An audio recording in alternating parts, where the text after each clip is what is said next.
Sobat Diet Kalori, bertemu kembali dengan saya Erwin Eka, founder dari dietkalori.co.id. Nah, di kesempatan kali ini kita akan membahas tentang bagaimana cara menurunkan berat badan pada balita. Jadi ada pertanyaan yang masuk ya.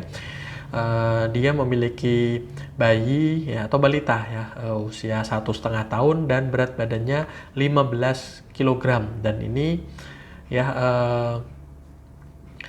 disarankan untuk diturunkan berat badannya karena berdasarkan indeks massa tubuh, jadi adanya berat badan yang berlebih atau bahkan sampai ke level obesitas semacam seperti itu gitu ya. Nah, ini tentu sangat erat kaitannya dengan pola makan dan juga aktivitas fisik yang terjadi terhadap anak tersebut. Jadi bisa Anda terus kemudian memperhatikan apa yang dia konsumsi selama ini. Banyak orang tua yang terus kemudian ya misalnya memiliki mindset bahwasanya susu itu bagus untuk anak. Ya, memang ya, tapi dalam jumlah takaran yang pas ya.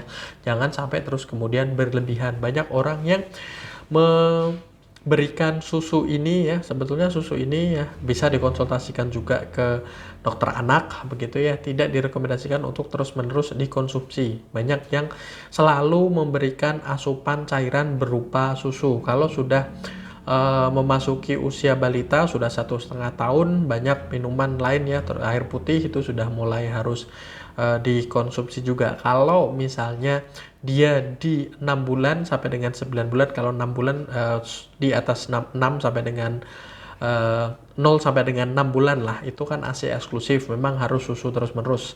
Terus kemudian mulai dari usia 6 bulan itu kan sudah mulai ada makanan pendamping ASI, apalagi sudah jalan 1 tahun, 1,5 tahun, tidak masalah ketika kita memberikan misalnya air putih, terus kemudian ya susunya ini mulai dibatasi begitu ya, karena susu juga terkadang mengandung kalori yang tinggi dan juga diperhatikan mengandung gula yang tinggi juga. Anda bisa perhatikan ya kadar gula yang terkandung di dalam susu tersebut, jadi tidak terus diberikan secara berlebihan. Anda bisa melihat petunjuk pemakaian atau bisa berkonsultasi dengan dokter. Terus kemudian hindari makanan-makanan yang ya kita lihat realitanya di sekitar kita, memang banyak sekali balita yang ditambahkan makanan apalagi kalau sudah 1,5 tahun ya, biasanya mereka mulai mencari atau mengkonsumsi makanan-makanan sendiri, dan biasanya banyak orang tua yang cukup memprihatinkan ya dengan memberikan makanan-makanan yang tinggi kalori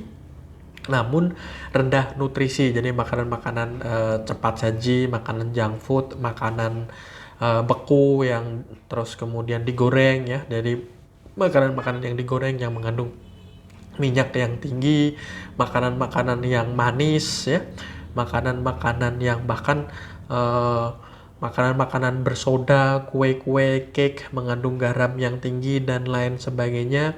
Dan juga ya yang perlu diperhatikan adalah kebutuhan akan beristirahat ya. Jadi tidur di siang hari terus kemudian di malam hari ini juga diperhatikan. Terus kemudian banyak anak sekarang yang mulai dari usia 1 tahun lebih sedikit sudah mulai selalu bermain gadget, jadi aktivitas fisiknya sangat kurang. Jadi anak 1,5 tahun bisa Anda untuk mulai ajak untuk bermain ya, terus kemudian berlari, mencoba untuk misalnya main-main bola dan lain sebagainya, semacam seperti itu gitu ya. Jadi aktivitas fisiknya kalau bisa ya, kan ini mulai dari awal-awal masa berjalan ya, berlari-lari semacam seperti itu, diajak untuk melakukan segala sesuatu yang bersifat fisik. Dan yang paling penting terutama adalah berkaitan dengan pola makan. Saya banyak sekali melihat ya anak-anak yang terus kemudian makan makanan siap saji, dikasih ya mohon maaf misalnya sosis,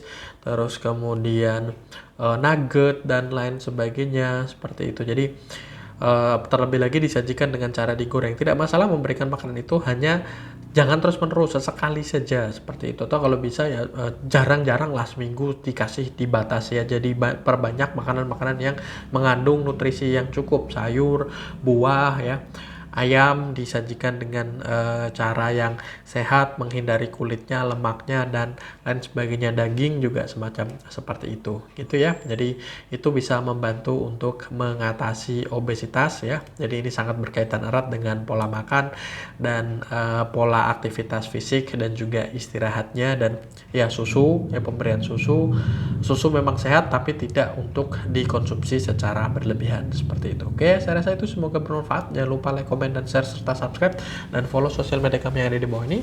Dan sampai bertemu kembali dengan saya Erwin Eka dari dietkalori.co.id.